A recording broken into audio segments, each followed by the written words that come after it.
ELISA ने कहा, sir मैं आपसे कुछ कहना चाहती हूँ। अलीजा की बात पर क्लैड ने हाँ में गर्दन हिलाते हुए कहा, बताओ।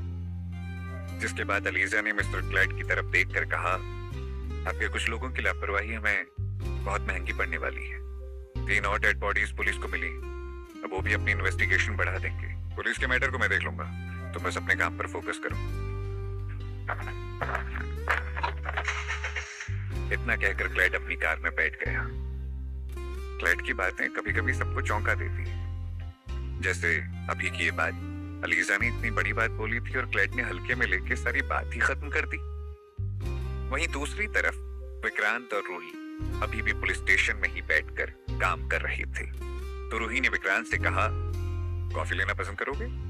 हाँ क्यों नहीं, विक्रांत ने इतना कहा और उसके बाद उसने रूही से कहा, अच्छा ये देखो। इतना कहकर विक्रांत ने रूही को एक लड़की की फोटो दिखाई, जिसे देखकर रूही ने कहा, ये तो जोई है, क्या तुम इसे टीम में लेने का सोच रहे हो?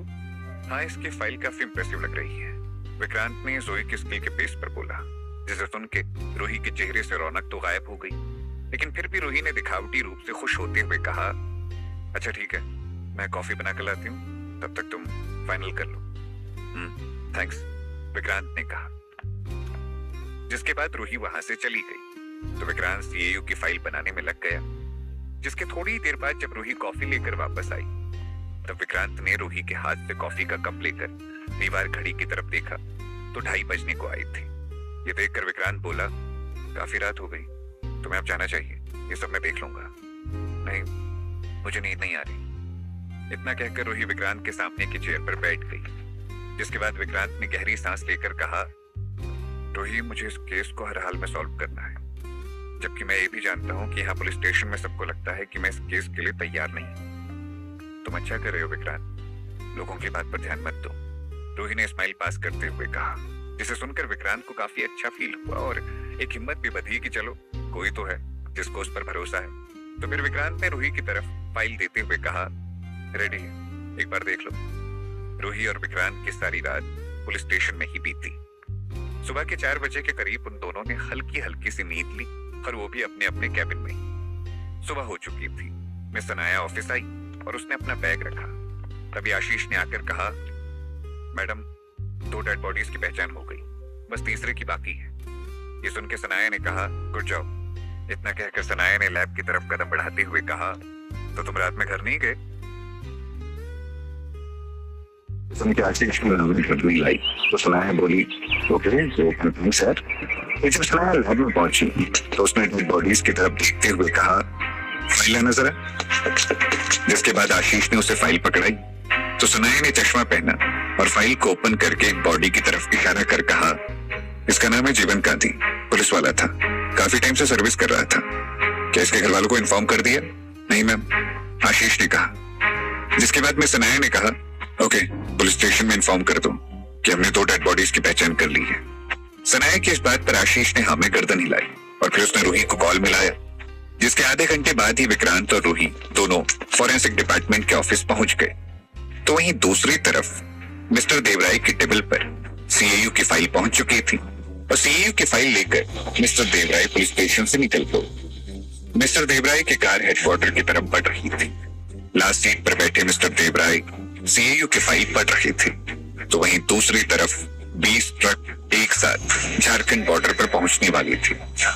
झारखंड बॉर्डर के एग्जिट पर काफी नाकाबंदी हो रखी थी, लेकिन जैसे ही पुलिस वालों की नजर क्लैड ग्रुप नाम के ट्रक पर पड़ी, सबके सब ट्रक वीआईपी पास के जरिए वहां से निकल गए। किसी भी पुलिस वाले ने क्लैड ग्रुप के एक भी ट्रक को नहीं रोका। जब सारे ट्रक वहां से निकले तो एक कांस्टेबल ने अपने साथी से पूछा, ये किसके ट्रक्स थे जिनको बगैर चेकिंग के हमने जाने दिए? ये सवाल सुनकर उस पुलिस वाले ने कहा, पता नहीं, बस एक नाम दिखाई देता है, क्लैड ग्रुप, और जाने देते हैं। एक बार सब इंस्पेक्टर ने गलती से रुकवा दी थी तो डीएसपी साहब ने उसको बहुत सुनाया। तब से यहाँ सबको पता चल गया है कि क्लैड ग्रुप की गाड़ी को नहीं रुकाने का। ये सुनकर उस पुलिस वाले ने कहा, ओ मतलब कोई बड़ा आदमी है, फिर तो कुछ इनाम भी देता ही होगा। ये सुन के वो पुलिस वाला हंसता हुआ बोला, बड़े लेवल के सारे अधिकारी ऐसे ही होते हैं, और अगर कल को कोई दिक्कत हुई या परेशानी हुई तो हम पर सारा ब्लेम डाल देंगे। ये लोग खुद सेफ खेलते हैं। क्लैड ग्रुप की पावर का अंदाजा अब इसी बात से लगाया जा सकता था कि जिन ट्रक्स को बगैर चेकिंग के नहीं जाने देना था वही ड्रग्स वीआईपी पास से गुजरे। वीआईपी पास नॉर्मली उन्हें दिया जाता था जिनमें इमरजेंसी का सामान हो या फिर कुछ कॉन्फिडेंशियल चीज हो जिसकी सिक्योरिटी से कोई कॉम्प्रोमाइज नहीं किया जा सकता। तो वहीं दूसरी तरफ विक्रांत और रूही सनाया के पास लैब में खड़े थे। सनाया ने विक्रांत से कहा, यह पुलिस वाला है, इसका नाम है जयंत गांधी। जैसे ही विक्रांत और रूही के कानों में बात पड़ी, दोनों की आंखें नम हो गई। उनसे जयंत गांधी का शव देखा भी नहीं गया। और विक्रांत ने हिम्मत करके कहा, और ये दूसरा है जमाल सिंह, इसके आगे पीछे कोई नहीं। सनाया ने बताया। जिसे सुनकर रूही ने कहा, विक्रांत हमें जयंत की फैमिली को इन्फॉर्म करना चाहिए। ये सुन के विक्रांत ने हाँ में गर्दन हिलाई, जबकि विक्रांत की आंखों में गुस्सा भी था। फिर उसके बाद विक्रांत ने पूछा, और तीसरा? इसके बारे में अभी कुछ पता नहीं चला, लेकिन हम कोशिश कर रहे हैं, सनाया ने कहा। फिर विक्रांत ने कहा, क्या इन तीनों को मारने वाला भी एक ही है? यह सुन के मिस सनाया ने नाम में गर्दन हिलाई, जिसके बाद में मिस सनाया ने कहा, संध्या को जिसने मारा उसी ने जमाल को मारा, लेकिन जयंत को मारने वाले का तरीका थोड़ा अलग है। यह सुन के विक्रांत कुछ कहता, इतने में विक्रांत का फोन बजा। उसने देखा तो उसके डैड मिस्टर देवराय का कॉल था, जिसे देखकर विक्रांत ने कहा, 1 मिनट। इतना कह के विक्रांत बाहर आया और फिर उसने कॉल अटेंड करते हुए कहा, हेलो सर। हेलो विक, तुम जल्दी हेडक्वार्टर आ जाओ, मैं तुम्हें यही सब कुछ बताऊंगा, और हाँ, रूही को भी साथ लेकर आना, मिस्टर देवराय ने अपने बेटे विक्रांत से कहा। विक्रांत का निकनेम विक भी है, उसको इस नाम से कुछ खास लोग ही बुलाते हैं। Okay sir. इतना कहते ही विक्रांत वापस अंदर आया और रूही की तरफ देखकर बोला, हमें चलना होगा, मैं सिद्धू को बोलकर इन्फॉर्म करवाता हूँ। ये सुन के रूही ने सवालिया नजर से विक्रांत की तरफ देखा, पर उसने कोई सवाल नहीं करा, क्योंकि उसे पता है कि शायद विक्रांत अभी सनाया के सामने बताना नहीं चाहता कि वो कहाँ जा रहे हैं। सनाया जल्दबाजी में बोली, एक और बात। हाँ बोलो, विक्रांत ने कहा। तो मिस सनाया ने कहा, नहीं चलो छोड़ो, बाद में बताती हूँ। इतना कहकर मिस सनाया ने अपने कदम बाहर बढ़ा दिए। विक्रांत ने भी सनाया से दोबारा नहीं पूछा कि वो क्या कहना चाह रही है। फिर विक्रांत और रूही निकल गए। रूही और विक्रांत अभी बीच रास्ते में ही थे कि तभी दीप सिद्धू का कॉल आया।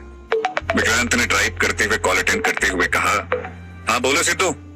सर मैंने उनकी फैमिली को इन्फॉर्म कर दिया और सारे इंतजाम करवा दिए, लेकिन एक और बात पता चली, संजय राठी से रिलेटेड।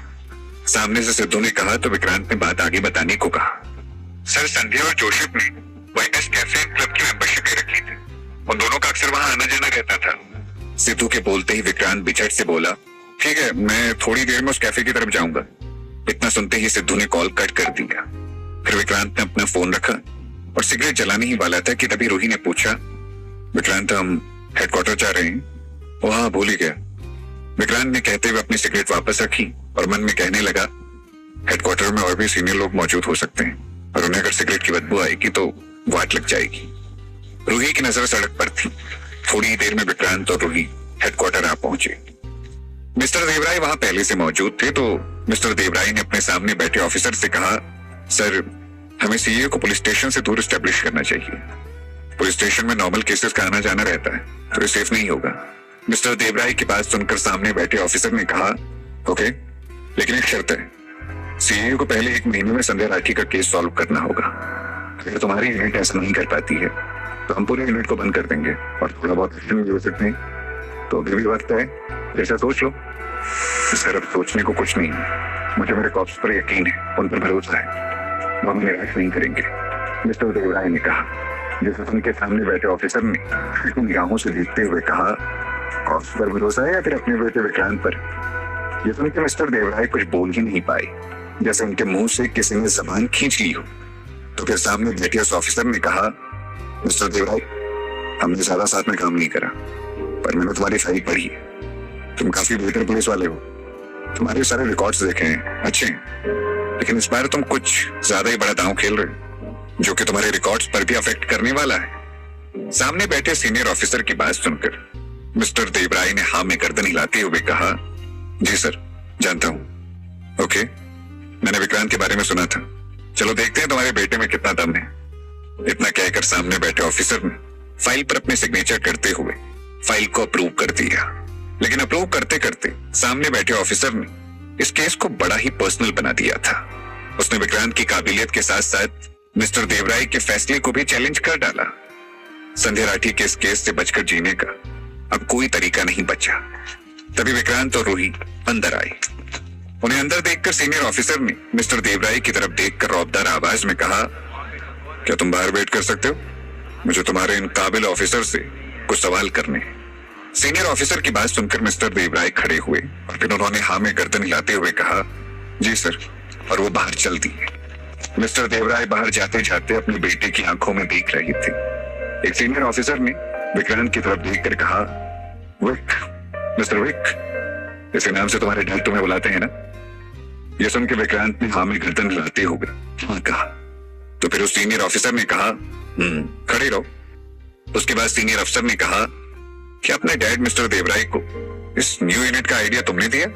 ये सवाल सुन के विक्रांत ने नाम में गर्दन हिलाई और फिर कहा, मुझे अभी इस बारे में कुछ नहीं पता। ओके, तो रूही तुम बताओ, संध्या राठी का केस तुम्हें सुसाइड लगता है या मर्डर? सीनियर अफसर ने सवाल करते हुए पूछा, जिसका जवाब देने में रूही उलझन में पड़ गई और मन में सोचने लगी, अब क्या जवाब दूं? जब रूही ने कुछ नहीं कहा तो सीनियर अफसर ने खुद को इंट्रोड्यूस करते हुए कहा, ये नेम प्लेट देखो, इस पर क्या लिखा है? एमजे चौधरी। पोस्ट क्या है? IG, inspector general. अब तुम अपनी पोस्ट देखो और बताओ, क्या मुझे अपनी बात दोबारा दोहराने की जरूरत है? एमजे चौधरी की इस बात से धमकी झलक रही। एमजे की इस बात से वाकई में रूही काफी डर भी गई कि वाकई में एमजे चौधरी इस यूनिट के बनने से पहले ही उसे डिस्ट्रॉय कर देने वाला है।